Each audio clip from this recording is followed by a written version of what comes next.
Assis. Comme ça. Donne. Donne. Sonne ça. Donne. Non, viens, viens. Assis. Tu restes. Attention, il y a Enzo. Viens, Enzo, descends. Attends, on attend Enzo. Hein. Doucement. Sansa, tu restes.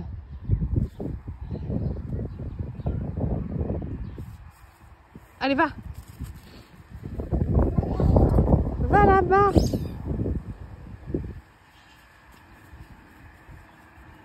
Hello tout le monde, nous sommes mardi 10 mai. Je suis en congé aujourd'hui parce que la nounou ne savait pas garder Enzo toute la journée. Du coup, je me suis dit autant prendre congé. Du coup, ce matin, j'avais rendez-vous chez le kiné. Et puis, je suis allée chercher des tickets pour le festival de Ronquière, qui est un festival musical tout près de chez moi, dans ma ville en fait. Enfin, ça appartient à la même ville.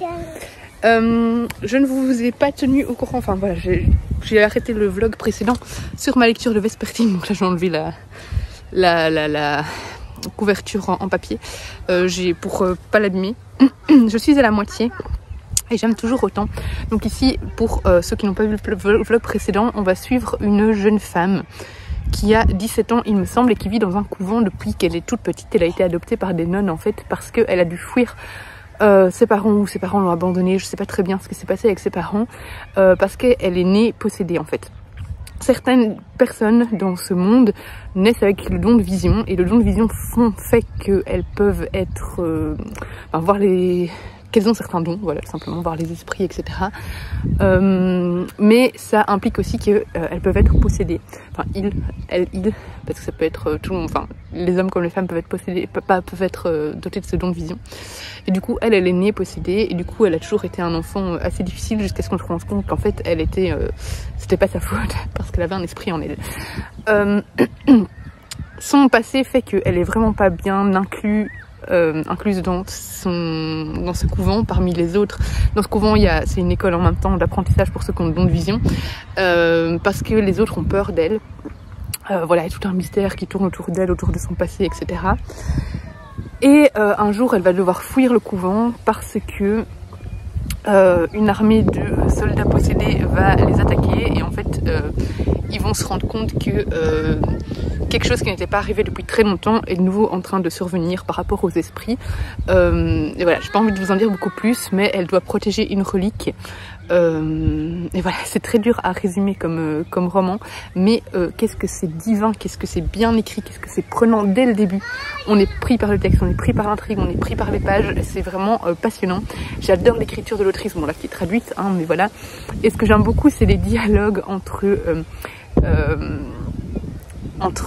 c'est Artemisia, donc le personnage principal qu'on suit, et le revenant qui, voilà, elle a un dialogue avec un revenant lié à la relique qu'elle doit protéger. C'est tellement drôle parce que ce revenant est complètement démoniaque et il a de ces dialogues qui me font vraiment rire. Et alors elle aussi, c'est un personnage qui est quand même assez exclu, marginal, et du coup elle sort parfois des petites choses qui me font sourire, genre elle préfère parce que dans l'école où elle était dans le couvent, elle devait disséquer des morts, elle disait qu'elle préférait être en présence des morts que des vivants, etc. Enfin, c'est des trucs un peu what the fuck. Du coup, j'aime beaucoup ce texte, vraiment j'aime beaucoup, je vous le conseille si vous aimez vraiment la fantaisie et tout ça, c'est vraiment chouette. Donc voilà, et c'est un one shot normalement, du coup, ce sera fini avec ce roman-là. Oui. Quand Enzo fera la sieste, je lui ferai monter mon vlog aussi, du coup, que vous aurez normalement demain. Hein? Et voilà, je vous tiendrai au courant au fur et à mesure de ma journée, de mon avancée de lecture. Alors j'ai reçu 2 colis, on va ouvrir tout de suite pour voir ce que c'est. Hop, je vois pas du tout les maisons d'édition écrites dessus en plus, du coup je ne sais pas. Ah oui, oui.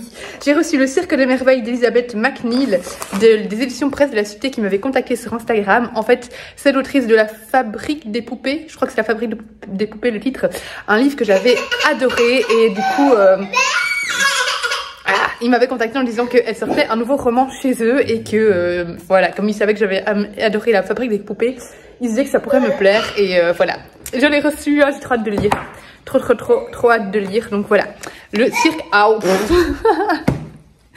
Je me suis fait assommer par le livre. Le Cirque des Merveilles. Et alors l'autre roman,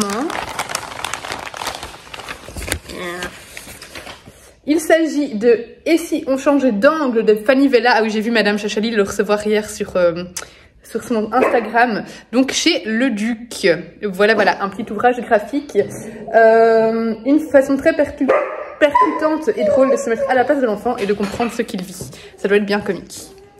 Après avoir préparé un banana bread, oui, j'ai déjà mangé un bout, je suis en pleine préparation de la bolo. Oui, il est même pas 16h, mais après je vais aller me faire une manucure et les ongles, et puis après je dois déposer ma soeur qui vient garder les œufs pendant que je fais, voilà. Du coup, je sais que mon chéri va râler parce qu'il doit faire 2 bolos, plus donner le pain, etc. Donc je me suis dit, on va déjà les préparer, comme ça, il ne pourra rien me dire, aucune plainte. Non, et j'ai pas avancé des masses dans ma lecture, mais j'aime toujours autant. Mais bon, quand on a un petit à s'occuper toute la journée, on doit s'occuper toute la journée, forcément on lit un peu moins.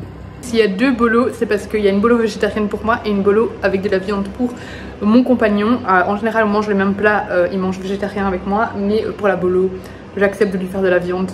On en fait quasi jamais, une fois tous les 3 mois, peut-être moins. Donc voilà, mais par contre, moi c'est toujours végétarien. Ça va Enzo? Je suis rentrée, ça a duré 1h30 et je suis partie sur une couleur peps. J'ai fait manucure et posé semi-permanent. Ça fait longtemps que j'avais pas eu des ongles avec du vernis. Ça fait du bien, j'aime bien, je suis contente.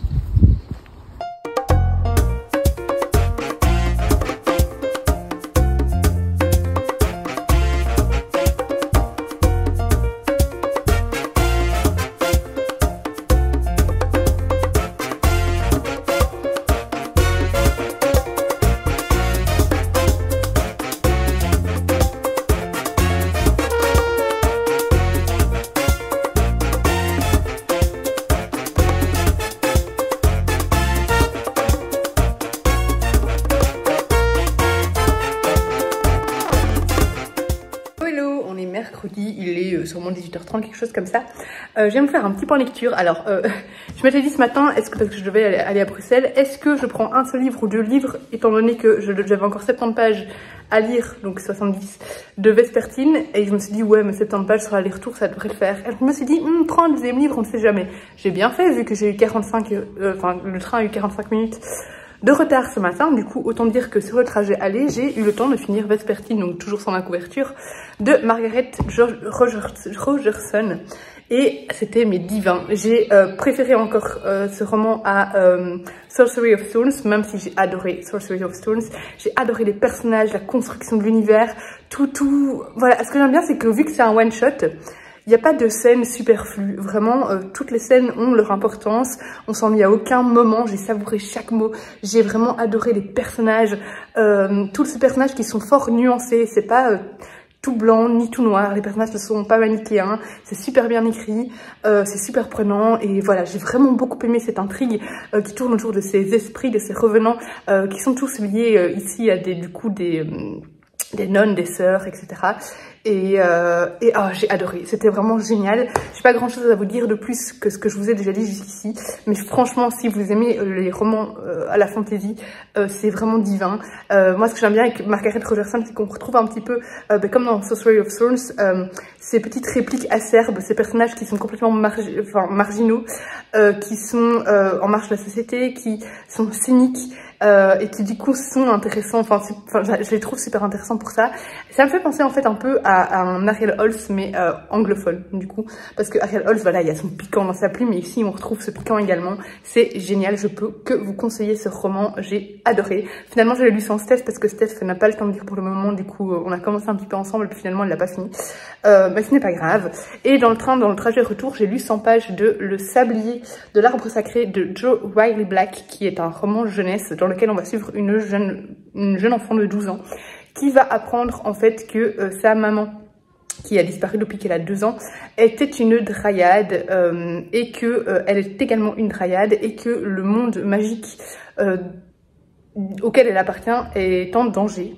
et elle est liée à un dragon. Voilà, je vous en dis pas beaucoup plus, mais pour le moment j'aime beaucoup, c'est très mignon, c'est très chouette comme petit roman jeunesse, avec des personnages hauts en couleur et des personnages aussi variés. Voilà, c'est chouette de retrouver ça dans un roman jeunesse. Je suis à la moitié, hein, ça se lit très vite, il y a quelques petites illustrations qui accompagnent le texte. Donc voilà, c'est très prometteur, je vous en parlerai vraiment quand je l'aurai fini. Je suis passée à midi chercher sur ma pause midi le livre que j'avais commandé, donc Blackwater, le tome 3, La Maison. Donc de Michael McDowell à la librairie Tropisme. C'était la première fois que j'allais à cette librairie à Bruxelles et elle est très chouette. Du coup j'ai pris une carte de fidélité, elle est à 2 minutes à pied de mon boulot, donc c'était un peu dangereux. J'ai commencé à faire les rayons, je me suis dit non Laura, va prendre ta commande et puis sors de là. Et j'ai reçu 2 colis, donc je vais les ouvrir et vous les montrer. Le premier colis, je m'attendais à ce que ce soit ça parce que j'ai vu que c'était Brajlon et tout ça. Je me suis dit, oh, parce que je savais qu'il sortait maintenant. Et en plus, j'ai le hardback. Je savais pas si on allait le recevoir en hardback ou pas. Et oui, j'ai eu le hardback. Donc c'est de Brajlon. C'est le nouveau roman, Celle qui devint le soleil de Shelley Parker Chan. Et il brille de mille feux. Et franchement, Brajlon, ils font un travail de dingue parce que Vespertine, ils ont fait la même chose ici pour Vespertine, c'est Big Bang, mais c'est le groupe Brajlon. Ici c'est Brajlon même. Ils ont fait un travail de dingue au niveau du livre, c'est magnifique. Et il y avait en plus un pins. Oh, j'ai trop hâte. Je pense que c'est de la fantaisie, donc je vais le caser dans le mois de la fantaisie. Normalement c'est de la fantaisie, mais je ne suis pas sûre certaine. J'avoue que j'ai surtout été convaincue en voyant le communiqué par le travail au niveau du bouquin, de la couverture et tout ça. Alors l'autre colis, je vais l'ouvrir aussi parce que Léa l'a bien emballé. C'est un livre que j'ai commandé sur la boutique Vinted de Léa, c'est Americase, des auteurs de... comment ça s'appelait le roman? Oh là là, je me souviens plus du titre. Bref, mais vous l'avez sûrement vu passer beaucoup sur les réseaux, qui est chez Cherche Midi. Donc je l'ouvre de nouveau et puis je vous le montre. Voilà, il s'agit de Americas, des auteurs de Alabama 1963. Je n'avais pas demandé en SP parce que j'ai moins de contact avec Cherche Midi. Enfin, en fait, Cherche Midi, si je veux un SP, je dois aller leur demander. J'avoue que ça me gêne parfois de le faire. Donc voilà, pourtant Benoît est hyper gentil. Hein, mais Alabama 1963, je l'avais reçu en SP, mais celui-là, du coup, j'ai décidé de l'acheter. Et Léa, justement, le proposait sur sa boutique Vinted. Du coup, je me suis dit, ah oui, il te le faut parce que j'avais adoré Alabama 1963. Donc c'est de Ludovic Panchette et Christian Niemek. Et ici, bah, vous l'avez déjà pas vu pas mal à mon avis passer sur les chaînes YouTube, Booktube et sur les comptes Bookstagram. Et donc c'est une jeune femme qui va parcourir la route en Amérique et rencontrer différentes personnes en faisant du stop. Du moins c'est ce que je me souviens de résumer. Donc voilà, j'ai hâte de le découvrir. Celui-là, à mon avis, ça sera plutôt pour juin. Mais voilà, ça va se lire très vite. Alabama 1963, c'était lu vraiment très vite. C'est très visuel au niveau du texte, etc. Donc voilà, je sens que ça va être la même chose ici. Je vous reprends tout à l'heure. Alors, j'ai fini un audiobook. J'ai fini Cœur du Sahel de... Alors, j'ai noté le nom sur un post-it. Jaili Amadou Amal. Qui était disponible sur NetGalley. Et en fait, je l'avais demandé par erreur parce que je voulais juste voir le résumé. Et puis, j'ai reçu un email comme quoi ma demande était acceptée. Je ne l'ai pas demandé. Mais au final, je suis contente de l'avoir demandé parce que c'était très chouette. Il me semble qu'il a gagné le prix Goncourt des lycéens, je crois. Du coup, en fait, ce roman, il est très court. Je l'avais commencé lundi en allant chez les clients et je termine aujourd'hui. Mais c'était, enfin voilà, c'était très rapide. C'est juste que je l'ai pas écouté au boulot hier. Bref, tout le monde s'en fout. En fait, cette histoire raconte l'histoire de Faïdé qui va partir. Ça se passe au Cameroun. Par contre, je sais plus en quelle année, mais je crois que c'est contemporain. Donc, elle vit au Cameroun et elle va partir de son village pour aller dans une grande ville, en fait. Sa maman est pas super contente parce que elle avait d'autres ambitions pour elle, dans le sens où Faïdé va aller travailler comme domestique et sa maman espérait qu'elle soit pas domestique, mais Faïdé, pour elle, c'est la seule option envisageable parce qu'elle sait très bien qu'en vrai elle a aucun avenir et elle a aussi des frères et sœurs à aider pour, enfin voilà, financièrement, pour qu'ils puissent continuer aussi l'école, etc. Donc elle va partir pour travailler en tant que domestique dans une famille musulmane.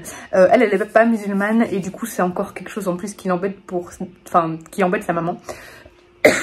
Pardon. C'est dans un climat aussi avec la présence du Boko Haram, donc un groupe terroriste. Donc voilà, on a vraiment un portrait du Cameroun. Vraiment, on nous dresse l'ambiance de ce pays, les différents complexité de ce pays, tant politique que, enfin voilà, au niveau des classes sociales, etc. Et j'ai trouvé ça super intéressant. On voit vraiment cette cette jeune femme, donc Faïdé, qui va intégrer une famille en tant que domestique et qui est traitée comme une moins que rien. Donc on a aussi vraiment cette confrontation des classes, confrontation religieuse aussi, et j'ai trouvé ça super intéressant, super bien fait, et voilà, c'est vraiment un roman qui m'a, enfin voilà, je trouve que c'est enrichissant d'un point de vue culturel, enrichissant d'un point de vue aussi humain. Donc voilà, j'ai trouvé vraiment ça très bien écrit, j'ai beaucoup aimé suivre Faïdé, voilà, j'ai trouvé que c'était un très chouette roman, pas un roman feel good du tout, hein, clairement, c'est un roman qui traite quand même de sujets qui peuvent être difficiles, notamment, enfin qui sont difficiles, notamment par exemple le viol, enfin voilà, les domestiques ne sont pas traités, enfin, vous imaginez, hein, ne sont pas traités comme des... comme des personnes normales, et du coup les maîtres se permettent pas mal de choses. Voilà, c'était vraiment très intéressant, j'ai beaucoup aimé ce roman et je vous le conseille, surtout qu'il se lit vraiment très vite. Donc voilà, c'est pas un gros livre, un gros pavé dans lequel se lancer, donc n'hésitez pas à aller le découvrir. Personnellement, j'ai vraiment beaucoup aimé. Voilà. Alors, je suis trop contente, je crois que vous n'avez pas... Ah si, je vous ai pris tout à l'heure. Donc on est toujours jeudi. Et j'ai reçu un colis Dupuis dans lequel on a U4, le tome 5. Donc c'est celui qui clôt un peu, enfin qui clôt tout simplement la saga. Et du coup qui va répondre aux divers mystères. Et du coup j'avais trop hâte de découvrir la fin pour avoir le fin mot de l'histoire. Du coup voilà, trop hâte de le lire. Ça c'est Yoko Tsuno, le tome 30. C'est mon papa qui aime beaucoup Yoko Tsuno, donc voilà. J'en ai lu quelques-uns moi, mais j'avoue je vais pas les avoir tous lus.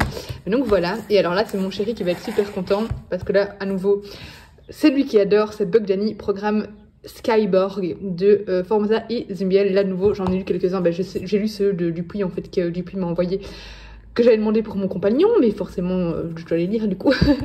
C'est pas mal, mais c'est vrai que c'est très film d'action hollywoodien quoi, très voilà, pas mal d'action, pas mal de trucs, bon je vais partir dans les clichés, mais de mecs. Donc voilà, même si les femmes peuvent aimer ça, on est d'accord. Donc voilà pour les petites réceptions du jour. Alors j'ai fini Le Sablier de l'arbre sacré de Joe Riley Black et illustré par Florian Verns, et j'ai vraiment beaucoup aimé. C'est vraiment une petite aventure, une petite quête parfaite pour les premiers lecteurs qui veulent se lancer un petit peu dans la fantasy, vraiment mignonne à souhait, avec des personnages variés, hauts en couleurs, différents de ce qu'on peut trouver habituellement, vraiment voilà, des personnages tout simplement humains et réalistes, et surtout une héroïne qui a 12 ans et qui se comporte comme un enfant de 12 ans, qui râle, qui est fatigué, qui a peur, qui doute, et vraiment j'ai beaucoup aimé ce petit roman jeunesse. Voilà, c'était vraiment une très chouette histoire, avec tout ce qu'il faut dans ce genre de roman, de l'aventure, des rebondissements, de la magie, des créatures fantastiques. Voilà, c'était vraiment mignon, super chouette. Je trouve ça vraiment voilà, très chouette, et avec de jolies illustrations. Voilà, j'ai pas grand chose à en dire de plus, à part que non, je pense que c'est un one shot, hein, parce que bon, à la fin ça peut promettre une suite, mais à mon avis je crois pas qu'il y en aura, enfin peut-être qu'il y en aura, je ne sais pas. Mais voilà, en tout cas si vous avez des jeunes lecteurs, c'est à découvrir dès 9 ans, n'hésitez pas, parce que c'était vraiment un très bon roman pour les plus jeunes, et j'ai passé un bon moment en le lisant.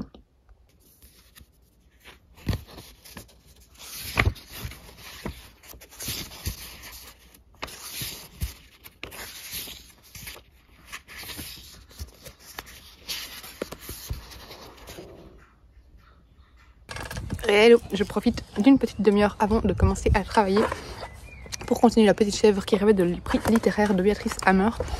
Hier j'ai pas lu beaucoup, c'est un livre qui va se lire très vite, hein, il fait 180 pages, mais j'ai regardé les épisodes de Working Moms de la saison 6 je crois, que j'aime beaucoup. Je trouvais que la dernière, voire les deux dernières saisons étaient vraiment en dessous de ce que c'était. Elles étaient pas géniales, là je fais que rire dans cette saison 6, elle est vraiment géniale, j'ai un bonbon pour la gorge en bouche, c'est pas un médicament. Donc désolée si je parle en même temps. Donc voilà, j'adore cette saison 6, donc il nous reste un épisode et on a fini. On a commencé ça avant-hier. On fait des petits épisodes de 20 minutes, donc voilà. Mais bref, du coup j'avais commencé, j'ai lu 90 pages, 90, de La Petite Chèvre qui rêvait de prix littéraire, et j'aime beaucoup. C'est assez... Enfin, je trouve que ça sort des romans que j'ai l'habitude de lire. C'est original, ça peut être assez cru. En fait, ici on suit un personnage qui nous parle d'un personnage qui nous raconte l'histoire de la petite chèvre qui s'appelle Blanchette, voilà, enfin il lui donne le nom de Blanchette, qui est une jeune femme qui rêve de devenir écrivain.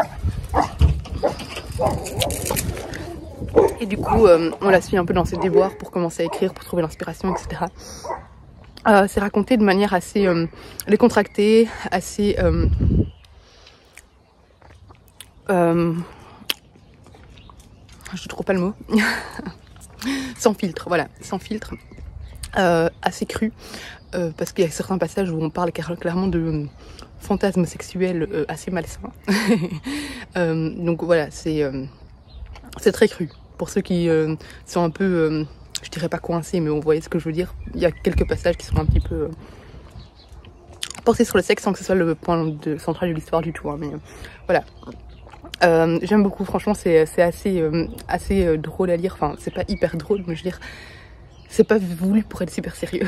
Voilà, j'aime bien, donc là je vais lire un petit quart d'heure, j'en dirai une demi-heure, mais vu que je vous ai parlé qu'après je vais allumer l'ordi et tout ça, un petit quart d'heure et puis à mon avis il sera fini de toute façon ce soir je lirai pas parce qu'on va au restaurant, on va chez le notaire puis on va au restaurant, donc j'essaierai de le finir avant de partir. Alors j'ai reçu 3 colis, il y en a 2, je ne sais pas de quelle maison d'édition ça vient, du coup je les ai préouverts mais je n'ai pas encore regardé. Et alors l'autre c'est une commande, si vous avez vu mon vlog précédent ou mes stories d'Instagram, j'ai gagné un bracelet quand j'ai reçu un SP Le Calman Levy pour un SP qui tourne autour de Pompéi, etc. Et j'ai été évidemment sur le site de la boutique qui crée ces bijoux, et comme je devais trouver un bijou pour enfin un cadeau pour l'anniversaire de ma soeur qu'on fête ce dimanche, donc je peux le montrer parce qu'elle aura reçu le cadeau quand elle verra ce vlog, et ben voilà, je lui ai commandé un truc là-dessus parce que je trouvais ça trop beau et à mon avis ça va lui plaire, donc je lui ai commandé un bijou. Où est-ce qu'il est? Ça, le sac est vide, le bijou est là-dedans normalement. Hop hop hop. Donc c'est sur Atelier d'Amaya. Je trouve qu'ils font des trucs super beaux. Le bracelet je le mets tous les jours en fait dès que je sors, et donc là en fait je lui ai commandé un petit bracelet en argent. Alors c'est des bijoux qui font en argent, alors soit en argent, soit argent plaqué or, soit argent plaqué or rosé, et donc ici c'est un petit bracelet avec dessus un M, parce que, bon, il faut enlever le plus plastique dessus, hein, mais voilà, parce qu'elle s'appelle Marine, voilà, tout simplement, comme ça vous saurez tout. Donc voilà, je trouvais ça très joli, et voilà, je suis contente. Franchement, sur ce site, j'ai envie de craquer pour moi aussi, mais là, faut un peu que je me calme parce qu'on va faire des travaux et tout, donc voilà pour le premier colis. Et alors pour le reste, et alors ce qui est chouette, c'est qu'ils envoient vraiment avec un petit sac comme ça, du coup, voilà, on peut l'emballer dans un joli emballage, et je n'ai pas à faire l'emballage moi-même. Et alors en plus de ça, il y avait une petite... un petit produit Nuxe offert pour chaque commande, et c'était en version aussi grande version pour si on dépassait 200 €. J'ai pas dépassé 200 €. Et est-ce qu'il y a quelque chose d'autre? Non, il n'y a rien d'autre à part un petit truc à planter là ici que je ne planterai pas parce que je ne plante pas. voilà. Et alors qu'est-ce qu'on a ici? Alors le premier colis c'est... Qu'est-ce que c'est? Ah ben ça je peux pas... Non, ça ce sera pour un vlog Charleston que vous verrez plus tard. Donc je l'ouvrirai, mais dans un autre vlog. Donc on va ouvrir l'autre colis. Je peux vous le montrer en soi, mais je vous montrerai après. Ah ben c'est tout, c'est les vlogs Charleston. Ah ben du coup, le prochain colis, vous le verrez dans un prochain vlog Charleston. Mais je vais vous donner quand même un petit aperçu. Là on a le DC Diamond, l'étoile de la liberté de Dorian Lafouge, et on a pour la nouvelle marque le Duc, hop, qui va être la marque, j'ai oublié maintenant le nom, Nami, je ne sais plus, bref, Nami, oui. Ah, petit livre ici. Bon, allez, je vais les ouvrir dans mes vlogs. Alors, pendant que je papotais des 3 livres Charleston que j'ai reçus, DPD est venu sonner pour me livrer un autre colis. Voilà, donc il s'agit d'un colis que j'ai reçu de Dupuis avec toute une présentation que je lirai plus tard, et il est trop beau. C'est accompagné d'un marque-page qui va parfaitement avec le texte. J'adore les dessins, quoi, ils sont super beaux. Et du coup il s'agit de 60 printemps en hiver de Young et de Chabert, qui est publié chez Air Libre. Donc voilà, ça appartient au groupe Dupuis, et j'ai vraiment hâte de le lire. Il a l'air vraiment génial, je ne sais absolument plus de quoi ça parle, mais voilà, c'est un très bel ouvrage en tout cas, et il est très grand et assez lourd à porter. Donc je vais le reposer et je vous reprends tout à l'heure.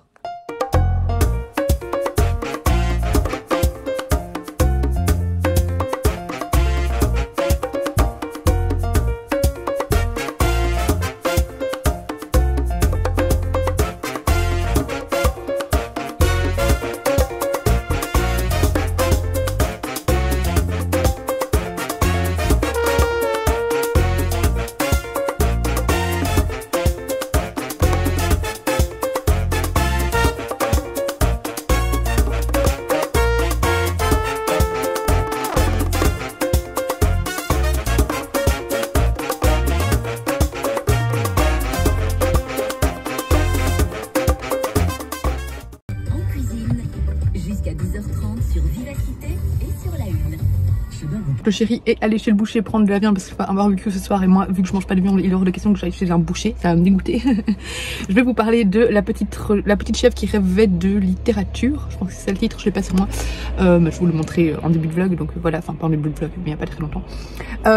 C'est un court roman que j'ai vraiment bien aimé qui change de ce que je peux lire habituellement, qui explore en fait tant les fantasmes que les rêves, le rêve d'une jeune femme qui rêve de devenir écrivain, et on parle aussi de tous les fantasmes un peu sexuels. Donc en fait on aborde son couple mais surtout son insatisfaction par rapport à son couple et par rapport aux hommes en général, ce qui va impacter aussi ses livres.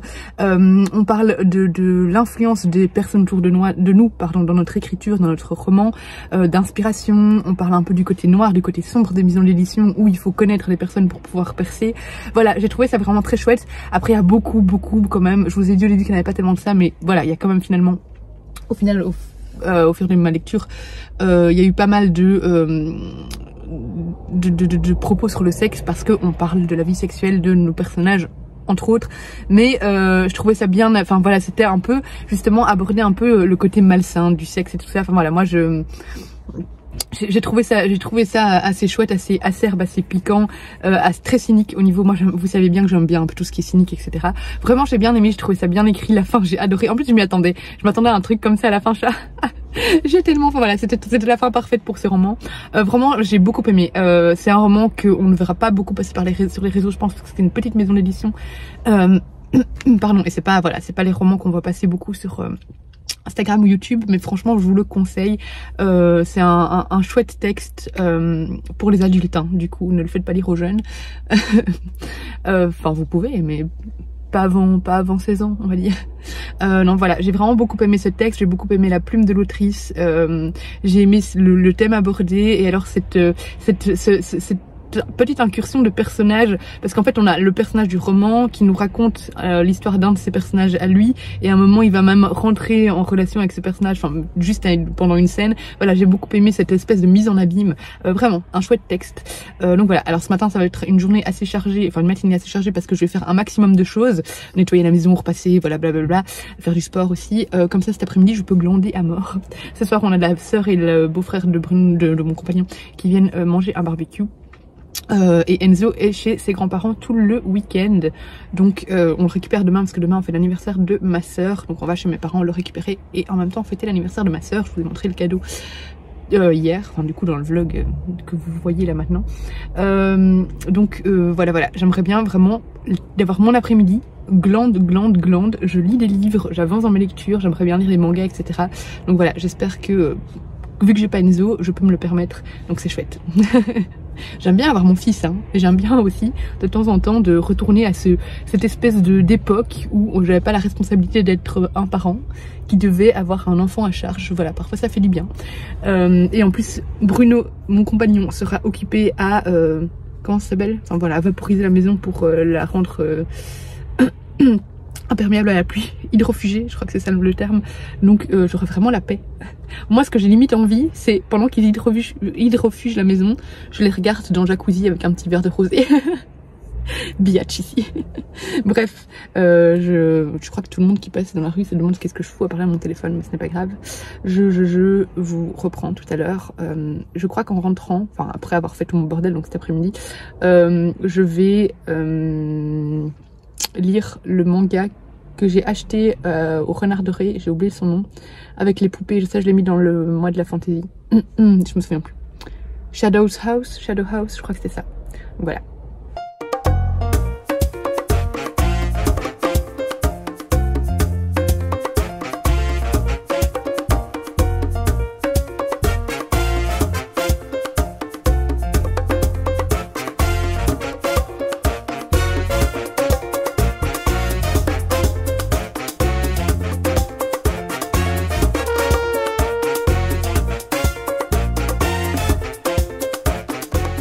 Dormi et je me suis fait réveiller par une grosse lélèche de ce grand chien. Ce grand chien qui est venu me lécher. Ah, je vous jure. Je faisais une bonne sieste au soleil. J'ai fini et adoré Shadow House, le tome 1 et le tome 2. C'est le tome 1 et le tome 2. Alors Claire m'avait prévenu, donc de suite je lis qu'il fallait vraiment que je prenne les deux à la suite, pas juste le premier, parce que le premier était un peu spécial. C'est vrai que le premier, quand on commence à lire l'histoire, on se dit oula, c'est un peu étrange, mais en fait on est assez vite pris par l'histoire, et surtout le 2 est bien meilleur je trouve, même si j'ai beaucoup aimé le premier. C'est un peu étrange comme histoire. En fait on se retrouve dans un grand manoir où vit la famille Shadows. Et la famille Shadows, ils ont l'étrangeté de ne pas avoir de visage, voilà. Ils sont complètement noirs. Voilà, c'est des petits personnages comme ça. Et donc, à chaque membre de cette famille est attribuée une poupée vivante. Donc, c'est des poupées qui ont été créées et animées pour représenter leur visage, leurs émotions, etc. Et alors, au tout début, on a cette poupée ici qui va suivre Kate Shadows du coup, et qui nettoie. Voilà, elle apprend un peu sa vie, elle vient d'être animée et voilà, elle apprend comment nettoyer, comment... quelles sont les règles qu'elle doit suivre, etc. Et petit à petit, on apprend plus de choses sur ce manoir, sur leurs devoirs, sur qu'est-ce qu'ils vont devoir faire. Ils vont devoir participer à une exhibition, je crois que c'est comme ça qu'ils disaient. Et voilà, et du coup, je trouve ça très chouette, c'est très spécial, très original. J'avais jamais lu quelque chose comme ça. C'est très mystérieux. La famille Shadows, ils ont des espèces de... Ils ont de la suie, en fait, qui sort de eux, que les poupées doivent tout le temps nettoyer. Et cette suie sort d'autant plus quand ils ont des émotions assez extrêmes, par exemple la colère, enfin des émotions négatives, en fait. Et je trouve ça vraiment chouette comme manga, et je compte bien continuer parce que vraiment, j'ai beaucoup aimé. Ça se lit tout seul, c'est... Voilà, on a à la fois ce... contraste entre cette poupée qu'on suit, j'ai oublié son nom, est-ce qu'il a écrit son nom? Et voilà, Emilico, qu'on suit, qui est très lumineuse, très maladroite, très... un peu comme Arya dans Arya's Masterpiece, si vous connaissez, un peu comme Anne de Green Gables. Elle s'emballe pour tout, elle est hyper joyeuse et tout ça, et en même temps on a Kate qui est très... fermée. Elle est très gentille avec elle, hein, mais voilà, elle est très noble, très calme, très réservée. Et on a ce contraste entre les deux, et pourtant, Emilico va devoir être le visage de Kate, donc voilà, on se demande un peu comment elle va faire. Mais voilà, vraiment, j'ai beaucoup aimé, et là, j'ai envie de lire la suite, quoi, donc il me faudrait la suite. Voilà, donc je les avais achetés au Renard Doré quand j'y étais allée, quand j'étais allée à Paris en mars. Et clairement, c'était recommandé, c'était mis dans les coups de cœur du Renard Doré, enfin les coups de cœur de Michael. Et bien, j'ai bien fait de suivre les coups de cœur de Michael parce que j'ai vraiment beaucoup aimé. Ouais, sachez ça, moi je suis regarder en anglais. Je suis entourée. Stop, c'est ça. Je l'ai pas encore pris aujourd'hui, là je suis en tenue de sport parce que je viens de faire 15 minutes d'abdos. Et là je vais faire un peu de pole dance, ça fait un petit temps de nouveau que j'en ai pas fait, du coup je vais commencer par 20 minutes parce que voilà, je sens que je vais avoir des bleus partout. J'ai commencé avant de faire ma pole dance. Hier soir, mais hier soir je n'ai presque pas lu parce qu'on avait un barbecue, Le secret du roi de Marie Valente qui nous emmène à la cour de Louis XV.